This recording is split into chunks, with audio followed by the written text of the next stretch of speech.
Bueno que lo mencionas, porque era uno de los últimos temas que tenía para abordar contigo. Dice Pedro Ferriz con una fotografía en blanco y negro de Andrés Manuel López Obrador.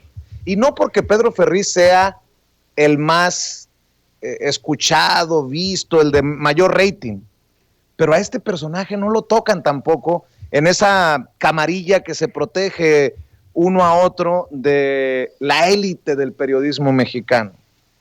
Escribe Pedro Ferriz de Con y que seguramente le hace el caldo gordo a la derecha. Dice, aunque parezca más lejano, hoy es el inicio de su final, en referencia a Andrés Manuel López Obrador, pues por la tragedia del metro.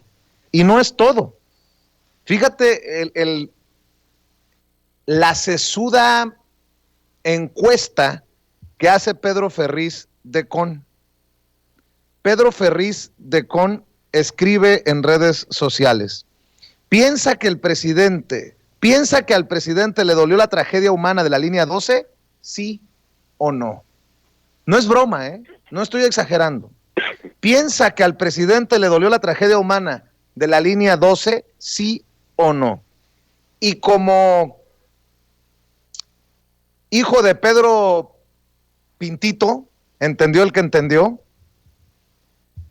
su hijo, Pedro Ferriz Híjar, hace estos comentarios. Vamos a escuchar solamente el audio para que vean. Y miren, nada más es como ejemplo. Si ustedes leen a los Riva Palacio, como lo hizo Meme, ya exhibió a Riva Palacio, escriben desde el hígado, desde las tripas o desde el trasero. Están muy enfermitos de odio. Escuche a Pedro Ferriz Híjar. Iba a decir el pelón, pero el otro también está pelón. El hijo del pelón, Sobabas. Escuche, por favor. Pasar desapercibido que estos 25 lamentables fallecimientos por la línea 12 del metro se suman a los cientos de miles de mexicanos que han perdido la vida en el gobierno de la Cuarta Transformación. Marcelo Ebrard se descose en pretextos, se descose en excusas, argumentando que su responsabilidad ya había terminado desde el 2013, aventándole así el caldero caliente a Miguel Ángel Mancera, que en su momento, me quiero imaginar, haciéndole el favor al amigo, firmaron un documento en donde el gobierno entrante recibía en excelentes condiciones la línea 12 del metro.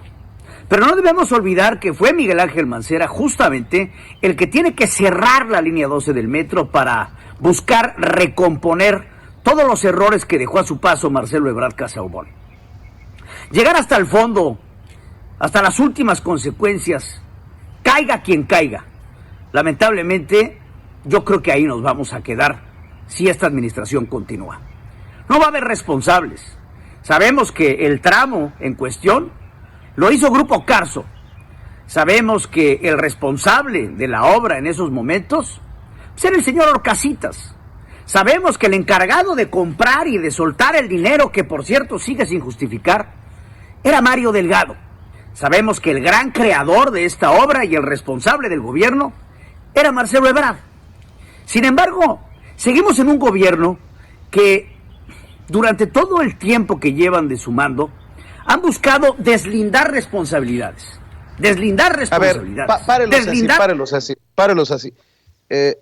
Por eso digo que estos personajes, cuando se acaben los peritajes, uno de una empresa noruega internacional independiente, el otro de la Fiscalía General de Justicia de la Ciudad de México, no estarán de acuerdo con lo que investiguen las autoridades, pero siguen teniendo precisamente el micrófono, siguen teniendo la pantalla, y ahí es donde también es el mezquino papel que juegan para confundir y para envenenar a la gente en torno a cierto personaje por una tragedia.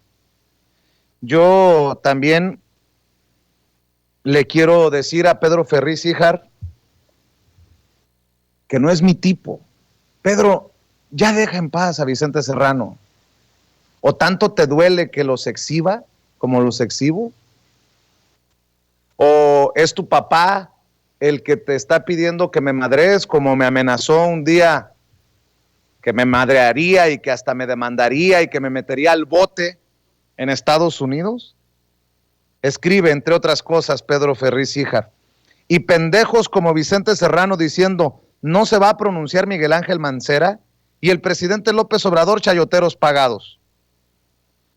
Entre otras cosas que me dedica, de otras chuladas que me dedica a mi comentario de pienso en la gente trabajadora, humilde, que regresaba a casa, escribe, piensa en esos que engañas todos los días con tus noticias, Vicente Serrano, esos mismos que iban de regreso a sus casas pensando que López Obrador era la esperanza de México y hoy no llegaron por su política y corrupción. Pues sigo pensando, me aferro a esa esperanza de que personajes como ustedes no regresen a su área de privilegios, con Margarita Zavala y con Felipe Calderón, don Pedro Ferriz Híjar, y que esos personajes a los que ustedes les besaron el trasero tampoco regresen a gobernar. Dame tu opinión, mi querido Ramiro Padilla Tondo, porque tú provocaste esto, tú mencionaste a los Ferriz y mi pecho no es bodega, si no se me hace cáncer, cabrón.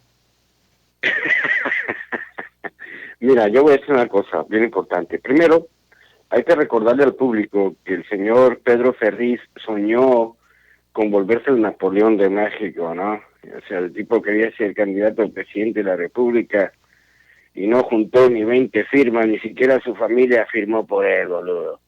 Pedro Ferriz, acuérdate, quisiste ser candidato a presidente de la República. Y nadie en su sano juicio votaría por una continuación de Napoleón, pero sin estrategia. Así que no mames, cabrón. Y la segunda es que explicarle, o sea, estos cuates que concentran sus ataques en el canciller Marcelo Ebrard, les voy a explicar cómo funciona la corrupción, para que entiendan estos imbéciles de una vez. Tú necesitas una placa de acero que sea grado 50. Pero sucede que el jefe de compras de la constructora a la que le encargaste la obra, en vez de comprarte una placa 50, te compra una placa 20 para ahorrarse una lana. Pues si esa placa va llena de cemento, tú no sabes. Pues tú contrataste una compañía chingona para que te hiciera un trabajo. Pues sucede que el jefe de compras o ahí entre ellos se pusieron de acuerdo y no le metieron el material de la calidad necesaria. No puede uno andar buscando y revisando, pues que para eso contratas el servicio de profesionales. Para eso se hace una licitación, para eso son las compañías, para eso hay expertos en estructuras que diseñan los proyectos y cobran carísimo. Es lo que deben de entender. El problema de los Ferriz es que son mediáticos y necesitan la atención del público, ¿no? Pero pues Pedro Ferriz Híjar, por ejemplo, es un mini. O sea, ¿qué méritos tiene él? Méritos tiene que su papá se llame Pedro Ferriz, que él se llame Pedro Ferriz y que le presten una pantalla, un micrófono, y que pues que tengan un público, porque es un público cautivo. La derecha tiene un público cautivo. Imagínate que los Ferriz de momento dijeran, ¿saben qué? Estamos a favor de López Obrador. Pues esas 10,000 personas que los escuchan se desplomarían a 1,000, ya nadie los pelaría. O sea, quedaron del lado equivocado de la acera. Y así va a ser de aquí hasta el final de sus días, porque así funcionan las cosas. El país ha cambiado muchísimo. El pueblo mexicano no es el mismo del 2006 ni del 2012. O sea, como dijo el presidente, el pueblo se cansa de tanta pinche tranza y ellos representan esa parte de México que ya no va a regresar. El asunto es que, pues, quizá tarden y entre más se quejen, más lenta será su agonía, porque los medios independientes como Sin Censura tienen muchísimas, no sé, si tú comparas el auditorio de Ferriz con el auditorio de Vicente Serrano, pues no, pues es una megaputiza, pues no hay manera de comparar el alcance de los mercados de un programa como este, donde estamos toda esta bola revoltosos, con el par de payasos estos, ¿no? Que nomás les falta ponerse la nariz como grosso y la peluca, que son, básicamente las opiniones de la derecha son como las del doctor Simi, genéricas intercambiables, porque todo es igual. A ver, vamos a hacer el nado sincronizado y todo el mundo a bailar con la misma noticia. Que es una mega mamada. Vicente, de todas maneras se lo van a seguir pelando. Hay que mandarles algunos camiones de naranjas para que se la sigan pelando. Nada más. ¿Qué te parece? Pinche Ramiro. Oye, pero una cosa es importante. Bueno, dos